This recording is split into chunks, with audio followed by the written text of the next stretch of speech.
بسم الله الرحمن الرحیم. دوستان عزیز، درس امروزی خود از قسمت ویندوز پاسورد ریمووینگ یا چطور میتونیم که شفر کامپیوتر خود حذف کنیم بدون از اینکه کدام اطلاعات خود از دست بدیم.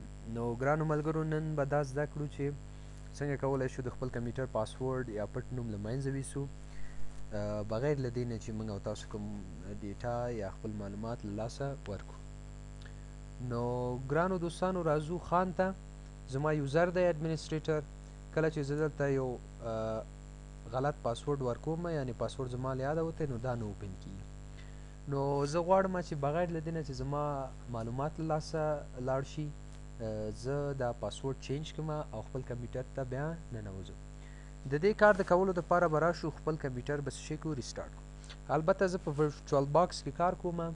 تاسو کولی شئ چې د وینډوز یو سی ډي یا ډي وي ډي په استفادې سره دا کار تاسو وکړئ. وروسته دې نه چې موږ او تاسو انټر کوو، دغه فایل لود کیږي. بعد از اینکه فایل لود شد، به اون قسمی که صفحه اینستالیشن ویندوز و صفحه شما چی میشه؟ ظاهر میشه. دوستا یک چند دقیقه صبر میکنیم تا مرحله چی شود؟ تکمیل شود.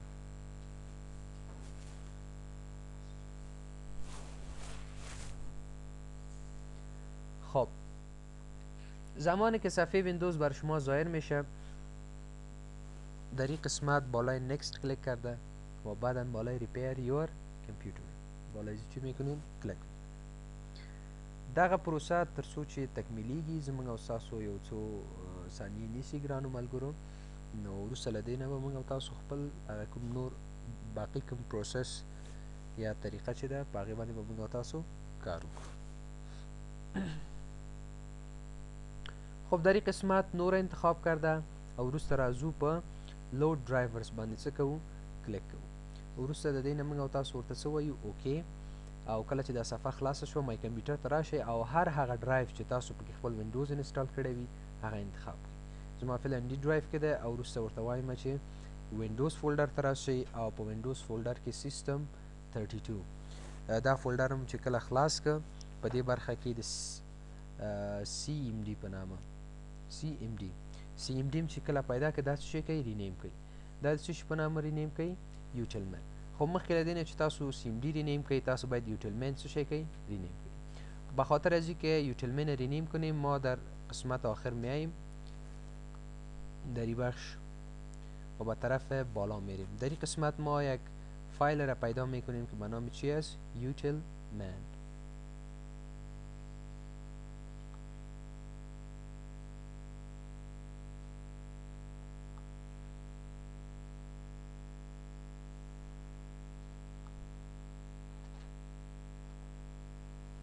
خب در قسمت یو میبینیم یک فایل به نام چی است؟ یوتیلمن. اینجا در این قسمت دا فایل به چه شکل رینیم بکو؟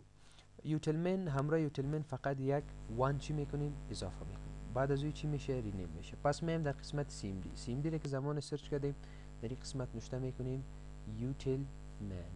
بعد از او چی؟ انتر. از اینجا تمام آپشن ها را کنسل کردم و میخواهیم که کامپیوتر باز چی شود؟ ریستارت شود. یک چند ثانیه طول میکشه تا کامپیوتر پس ریستارت میشه و بعد لاگ آن اسکرین اجازه پیدا میکنه.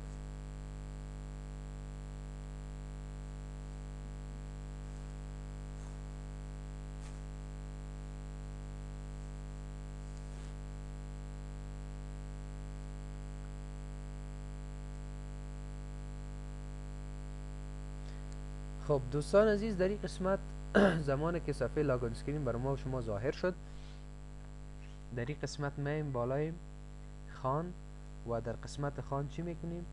بالای ایز آف اکسس چی میکنیم؟ کلیک میکنیم و فعلا ما صفحه سی ام دی را در دست خود داریم. در این قسمت کماند را که نوشته میکنیم هو ام آی، بعد از او چی؟ انتر. ما داخل سیستم هستیم. موږ او تاسو سیستم کې هستو.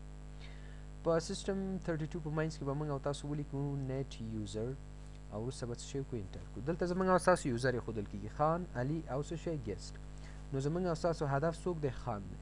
نو دلته راځو بیرته لیکو نت یوزر او فاصله څه شی؟ هیسټاریک او وروسته انټر. نو په دې برخه کې دوستانو بیا لیکو نت یوزر او وروسته د هغې نه خپل د یوزر نوم چې خان دی او وروسته سپیس څه شی هسټري او وروسته انټر. موږ او تاسو نه نوی پاسورډ غواړي، موږ او تاسو ورته وایو چې زما نوی پاسورډ 2 3 انټر، کنفرم کوئ 2 3 انټر. نو دا وګورئ د کمانډ کمپلیټډ سکسسفولي. نو وروسته له دې نه نو موږ او تاسو د سی ام بي صفحې څخه وځو. تاسو راشئ خان ته 2 3 چې کله تاسو ورکړئ وروسته انټر شئ نو ستاسو هغه یوزر چې دی تاسو وګورئ لاګین شو او موږ ډېر په اسانۍ سره بغیر له دې نه مو چې معلومات له لاسه ورکړه خپل ویندوز ته څه شو لاگین شو. یعنی شما دوستا شما دیدین که بغیر از اینکه ما کدام اطلاعات را از دست بدیم داخل صفحه ویندوز خود شده. پس لایک و سابسکرایب چینل یوتیوب ما از یادتان نره، ویدیوها را همراه با دوستان دیگه تان شریک بسازین و از آنها دعوت کنین تا که صفحه یوتیوب چینل ما را سابسکرایب کنند. تشکر.